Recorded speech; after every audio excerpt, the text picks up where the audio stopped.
그리고 부채의 성격이 훨씬 좀 복잡해졌는데요. 예전엔 사업 실패, 생활비로 설명이 되는 경우가 좀 많았지만 요즘에는 청년층에서 투자 손실, 생활비, 전세 사기 이슈가 겹치고 또한 로맨스 스캠, 보이스피싱, 피해와 같은 범죄 피해로 인한 부채가 잦게 발생이 됩니다. 네, 안녕하세요. 회생파산연구소 이서연 변호사입니다. 네, 안녕하세요. 박사일 변호사라고 하고요. 변호사님이 이제 좀 상담을 하시고 사건을 수행하시면서 의뢰인들이 회생이나 파산 제도에 대해서 가장 크게 오해하고 있는 부분이 있다면 어떤 게 있을까요? 우선 회생 파산을 도망이라고 보시는 분들이 좀 많은 것 같아요.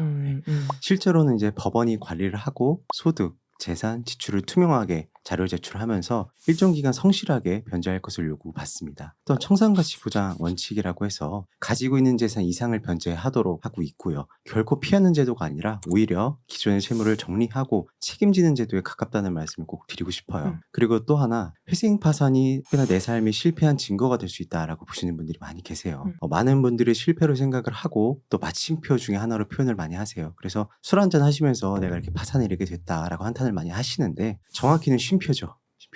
도산 절차로 채무의 구속에서 벗어나서 다시 한번 내 뜻대로 삶을 꾸려나갈 수 있고 그렇게 해서 훗날 내 인생 전체를 돌아봤을 때 잠깐 쉬었다 가는 순간이 아닐까 하는 말씀을 드리고 싶습니다.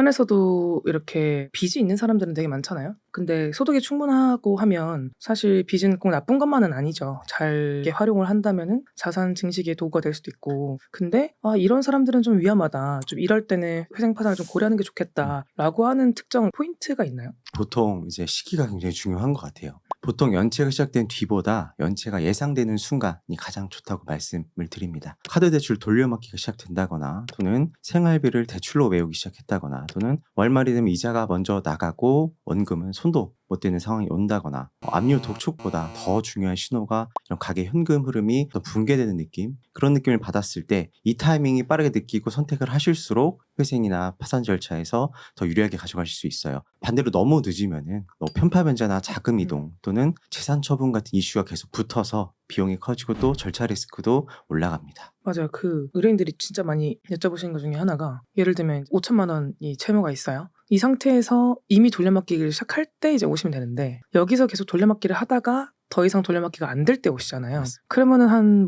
벌써 막 8천, 9천, 1억 이렇게 이제 채무가 많이 불어난 상태에서 오신단 말이에요. 그러면 채무가 적을 때랑 많을 때랑 사실 변제금을 내는 거는 의뢰인의 소득이나 다른 사정들에 의해서 결정되는 거기 때문에 채무의 규모는 별로 중요하지 않잖아요. 그죠? 5천만 원이든 2억이든 이 부분을 잘 이해를 못 하시고 부채가 되게 많으면 변제도 되게 많이 해야 되는 것처럼 또 오해를 하시기도 해서 그냥 그런 거 무관하게 이미 돌려막기를 한다는 것 자체가 내 소득으로는 이달 변제가 안 되는 상태가 돼버린 거니까 그게 굉장히 또 중요한 시그널이 될 수 있을 것 같아요. 그리고 우리가 회생 파산이 잘 끝나고 나서 이제 면책을 받고 나면 이제는 또 앞을 보고 이렇게 나아가야 되는데 이렇게 의뢰인이 성공적으로 이제는 더 이상 신용불량 상태에 빠지지 않고 재기를 하기 위해서 가장 갖춰야 될 중요한 태도 중에 하나가 뭘까요? 재기의 핵심을 좀 한 가지로 말씀드리면은 회피하지 않는 태도를 갖는 게 좀 중요하다는 말씀 드리고 싶어요. 경제적 위기가 커지는 과정에서 조금 반복적으로 좀 발견되는 패턴이 있는데 흔히 말하는 회피형입니다. 당장 불편한 현실을 직면하기보다 신용카드나 소액 대출로 시간을 벌면서 문제를 계속 뒤로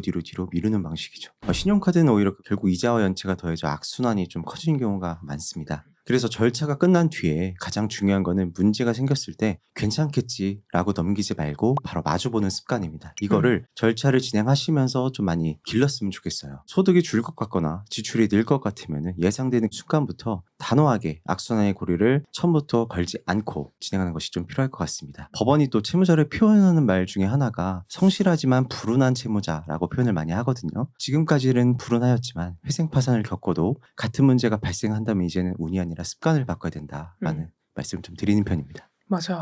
그래서 다시 오시는 분들 보면 진짜 너무 안타깝고 또 근데 사정을 보면은 또 어쩔 수 없는 사정들이 또 항상 있으시고 꼭 어디가 아프다든지 그러니까 결국에는 이제 돈 관리는 예상하지 못한 상황에서 경제적으로 좀 무너질 때가 있을 텐데 그런 것들이 참 대비가 안 되고 취약하다는 생각을 많이 하게 되는 것 같아요. 요즘 막 뉴스를 보면 개인회생 역대 최대 신청이다. 법인도 많이 무너지고 있고 그런 기사들이 계속 쏟아지고 있는데 최근 도산 사건의 어떤 트렌드라든지 양상이라든지 변호사님이 느끼기에 조금 최근의 특징들이 좀 있을까요? 네네. 세 가지를 조금 말씀드리면 우선 규모가 굉장히 커졌습니다. 변호사님 말씀해 주신 것처럼 규모가 2025년 전국 개인인생 접수가 13만 건을 넘어서 역대 최대 순으로 집계가 됐고 인용 건수도 크게 늘어났습니다. 이게 단순히 개인의 문제가 아니라 고금리, 경기 둔화가 길어지면서 가계 현금 흐름이 무너진 사람이 급증했다는 걸로 보여요. 연령대로 또 보면은 최근에 20, 30대가 급증했다라고들 많이 말을 하는데 조금 더 정교한 설명이 좀 필요한 것 같아요.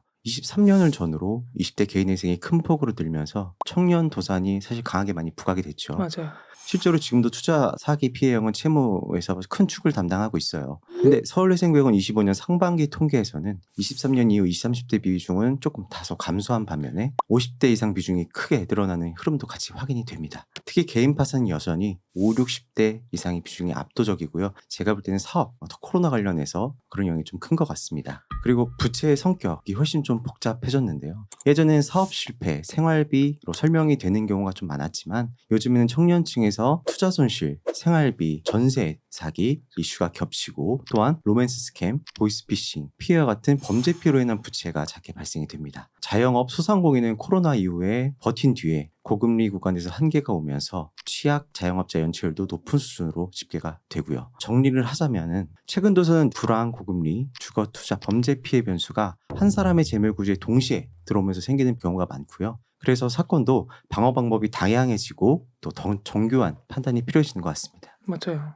채무 규모도 전체적인 그런 뭐랄까 범위가 많이 늘어난 것 같아요. 그러니까 뭐 예전에 평균 뭐 5천만 원이었다면 지금은 한 6, 7천 정도로 돈을 빌리는 그런 규모도 되게 많이 늘어난 것 같고 말씀하셨던 것처럼 23년도, 24년도에 청년들이 막 비투 엄청 많이 하고 했던 맞습니다. 유행은 약간 사그라들었고 또 코인 광풍도 조금 사그라들고 이래서 근데 또 올해는 그게 많잖아요. 25년도부터 주식시장이 조금 호황이라서 빚으로 이제 미국 주식 하시는 분들이 또 많아졌는데 아직까지는 근데 미국장이 아직 좋아가지고 모르겠는데 만약에 조정을 받거나 하게 되면 조금 영향이 좀 있지 않을까 싶어요. 마지막으로 변호사님 질문을 드릴 건데요. 도산 전문 변호사로서 앞으로 좀 이 분야에서 어떤 영향력을 좀 끼치고 싶으신지 야망 있는 변호사님의 계획을 좀 들어보고 싶어요. 사실 이 부분을 평소에 좀 많이 고민을 하는 편입니다. 도산 분야에서 변호사가 할 수 있는 역할이 무엇인지를 좀 많이 생각을 하고 또 전문성을 가지려면 어떻게 될까 고민을 좀 많이 하는 편인데 지금은 채무자를 위해서 판례를 한 줄 한 줄 좀 새롭게 만들어 가자. 라는 단기적인 방향을 설정하고 있어요. 도산 분야에 들어오고 사건을 조금 살피다 보면은 법리적 해석이 필요한 경우가 생각보다 정말 많이 있습니다. 많이 있고 예를 들어 변제율 상향 있죠. 제가 처음에 도산 분야에 들어왔을 때 맡은 숙제 중에 하나였는데 법적으로는 변제율 상향 규정이 없죠. 특정 변제율 이상을 변제하라.